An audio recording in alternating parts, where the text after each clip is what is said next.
I would wait until the fires of hell are frozen. I would sink into the bottom of the sea.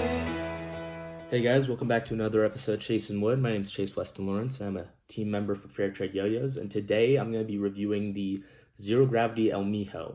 As a lot of you know, I've been focusing only on fixed axle yo-yoing, and that's all I will be doing for the 2022 year. And that's basically what the series is following. It's my reviews of different fixed axle yo-yos and trick tutorials and kind of advice about what I learned along the way. Today I'm going to be reviewing mostly the fixed axle portion of the El Mijo, or Mijo for short, as that's the only portion I can play right now. But another team member for Fair Trade Yo-Yos, Mike Minond, filmed some unresponsive video of him playing with this, and I will share that with you guys and kind of give you some an idea of what he felt about it. But yeah, so let's start talking about it. Okay, first off, I want to talk about what I learned from talking to Zero Gravity from George, particularly about the Mijo. So I asked him kind of what inspired this yo-yo. You know, it's a unique shape. It's a slim line. It's got finger spin hubs, which can't really do much with except for pull starts in in fixed axle play, but still kind of fun. And he told me that he wanted a pocket-sized yo-yo that you could take anywhere, that was pretty sturdy, which this guy is, that played well in different, different styles, unresponsive, responsive, fixed axle. And he also wanted like a classic feel to it, something that kind of harkened back to the original days of yo-yo, as well as being something newer, kind of, which is how the finger spin hubs became incorporated in this. I asked him kind of what changes were made from the prototype to the final model, and he told me that the walls were adjusted so the string wasn't hitting them as much. As you can see in there, the walls kind of go in. They flare out after the response pad, which keeps it spinning longer and keeps it from rubbing on the string. And George also wanted me to give a shout out to Mike because he was a huge help in the design and testing of this. And part of that was also naming the yo-yo. So yeah, shout out to Mike there for his help with this. Yeah. All right. So the first thing I want to talk about with this yo-yo, outside of everything I've already mentioned, is the response. So if you open it up, you get two really large response pads in there, larger than normal, and the wall kind of flares out. The wall flares out after the response pads so that you're not rubbing your string against it the whole time and slowing down your spin, which is really nice. When I first strung it up, I was using a regular Twisted Strings bulk string, and I found that was a little bit too thin for me. It didn't give me as snappy of a response as I would have liked.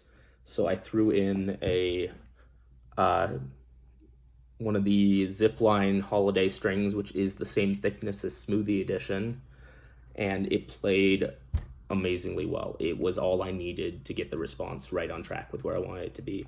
I switch out between this guy, the Holiday strings, I have a bunch of these, and the Nitro Plus string, which is thicker as well. They're about the same thickness when it comes down to it. But yeah, I'd say as far as response goes in the fixed axle state of this, it is snappy, it's quick, it stays unresponsive when you need it to for doing things like, going into a wrist mount, something like that. I bet if I was better at this, I probably could do a spirit bomb with this yo-yo. Not quite there yet though, but I do think that's something that is possible on this yo-yo. So yeah, response on this yo-yo, I give it thumbs up. Yeah. Okay, so next I want to talk about the weight and the gap size on this yo-yo. The weight comes in at about 58 grams, which is on the heavier side of fixed axle yo-yos, similar to I believe, an Oak Pocket, which was the 2018 edition. So it is going to play a little on the heavier side, especially when you're playing fixed axle. but that's not entirely a bad thing. I think the weight gives a stronger spin, which you sometimes need with an aluminum fixed axle yo-yo, just to get that grip to throw the strings into the response pads.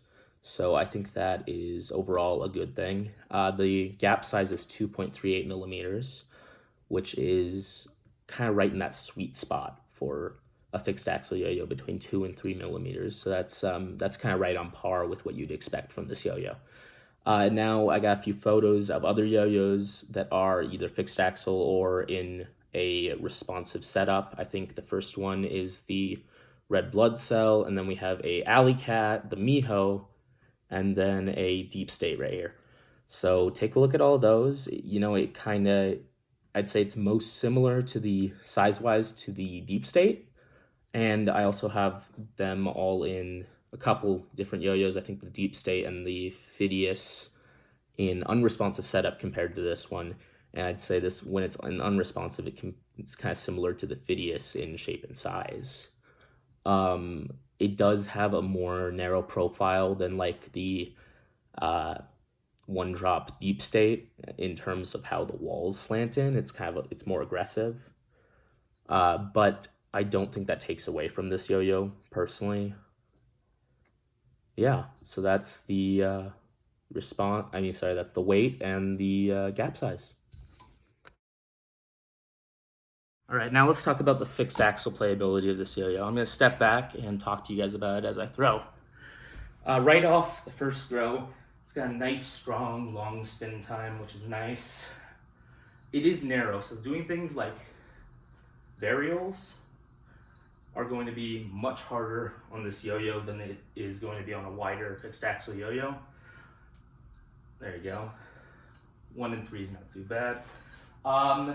Same with lunar landings. They're going to be a little bit trickier, but like again, if you take enough time to practice, you'll get the hang of it.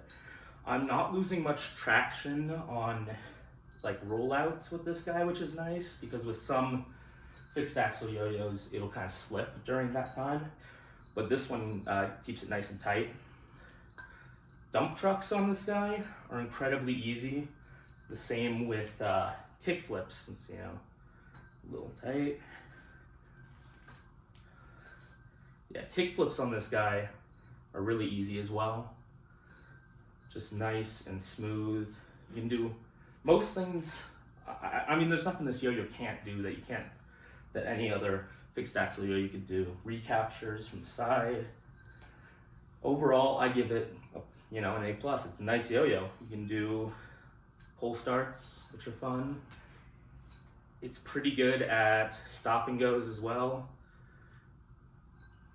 It is, I'm not. But yeah, I mean, overall, this is a solid fixed axle yo-yo that you can throw in your pocket, not worry about too much, and it's gonna last you a long time. You're also using nylon or poly strings, which means your string's gonna last a lot longer than with a wooden yo-yo and a cotton string, so that's nice as well.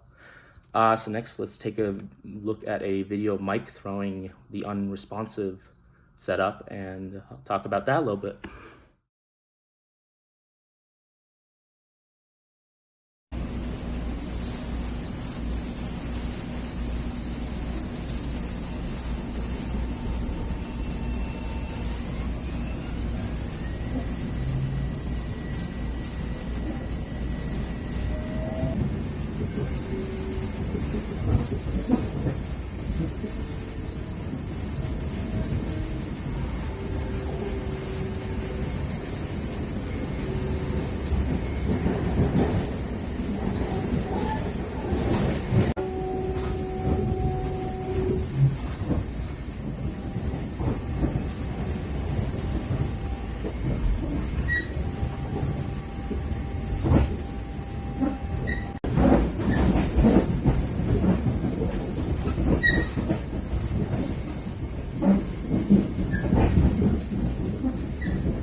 cool. So you guys just saw the video of Mike playing with this yo-yo in the unresponsive style.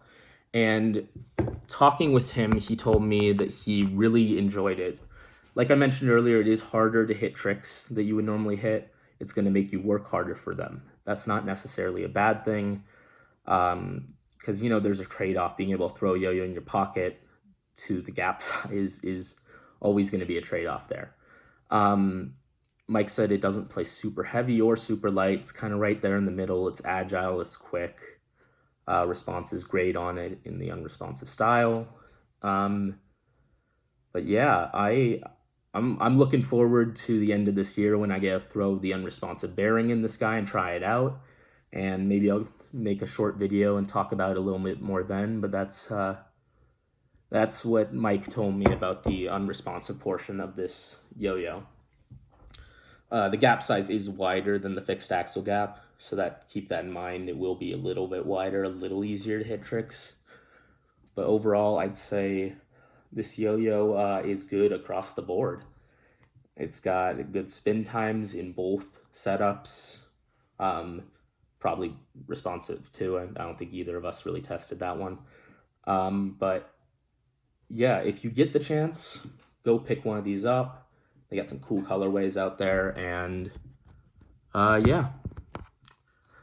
All right, thanks you guys for listening to my review. Hopefully I'll have a trick tutorial up next week. So yeah, keep throwing. Peace, guys.